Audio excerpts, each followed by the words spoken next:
సంఘం యొక్క పునాదే విజయం. హల్లెలూయా. పక్కలో చెప్పండి, నీ పునాదే విజయం అనండి. మళ్ళీ చెప్పండి అందరు. లెట్స్ అందరూ చెప్తాం, నా పునాది విజయము. ఎక్కడ కట్టబడాలి నీ జీవితము? విజయము పైన. హల్లెలూయా. అంటే అందుకని చెప్పినాం, your battle is a different battle. మనకి ప్రాబ్లమ్స్ ఉంటాయి, అవునా కదా? పక్కలో చెప్పండి, నీకు కూడా సమస్యలు ఉంటాయి అనండి. నువ్వు విజయంలో పుట్టినప్పటికీ, విజయంలో ఉన్నప్పటికీ, విజయవంతమైన జీవితాన్ని జీవిస్తున్నప్పటికీ నీకు కూడా ఏముంటాయి?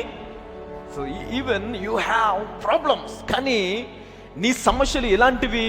నీ యుద్ధం ఎలాంటిది? నీ యుద్ధము విజయం కోసము చేసేది కాదు, విజయంలో నుండి చేసేటువంటిది. అంటే your battle is a different battle. Hallelujah. So అందరిలాంటి యుద్ధము కాదనేది, అందరిలాంటి సమస్య కాదనేది, అందరిలాంటి ఇబ్బంది కాదనేది. నీ ఇబ్బంది, నీ సమస్య, నీ వ్యాధి, నీకు ఏదొచ్చినా కూడా, నీకు ఏదైనా ఇబ్బందికరమైనది వస్తే అది లోకంలో ఉన్నటువంటిది కాదు.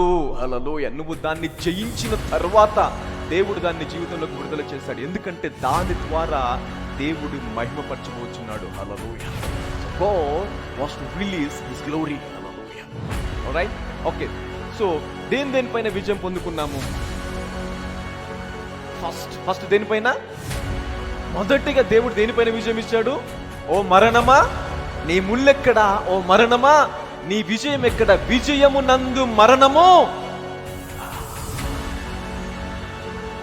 సంఘానికి గ్రహింపు ఉందా? లేదు. సంఘం కూడా ఎలాగ ఆలోచిస్తుంది? లోకంలో ఒక్కడి వలె. నువ్వు లోకంలో ఒక్కడి వలె ఆలోచిస్తే లోకంలో నుంచి నిన్ను దేవుడు ఎందుకు వేరుపరిచినట్టు? లోకంలో ఉండొచ్చు కదా, లోకంలో ఒకరి మనం జీవించవచ్చు కదా. ఎందుకు వేరుపరిచాడు దేవుడు? నీవు లోక సంబంధివి కాదు అంటాడు దేవుడు. నేను లోక సంబంధిని కానట్టు నీవు కూడా లోక సంబంధివి కావు. హల్లెలూయా. మరి లోక సంబంధివి కానప్పుడు లోకంలో ఉన్నటువంటిది సంఘంలోకి ఎందుకు వస్తుంది?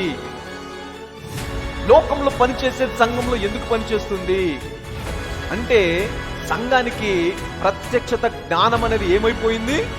పొదువా. ఎందుకంటే దేవుడు, నా ప్రజలు ఏం లేక నశిస్తున్నారు?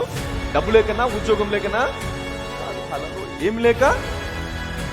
ప్రత్యక్షత జ్ఞానము. The revolution about his good, the revolution about his power, the life. Hallelujah. లేదంట. మొదటిది దేనిపైన ఇచ్చాడు? మరణం. విజయము. రెండవది అత్యధికమైన విజయము. సో దాంట్లో there are a big list, అవునా కదా? పెద్ద లిస్ట్ చూసామా? శ్రమ, హింస, బాధ, కరువు, వస్త్రహీనత, ఉపద్రవము, ఖడ్గము, వీటన్నిటిపైన ఏమిచ్చాడు? అధికారము. వీటన్నిటిపైన దేవుడు మనకు అత్యధికమైన అధికారం అనుగ్రహించాడంట, విజయం అనుగ్రహించాడంట. ఇంకోటి ఏమంటాడు?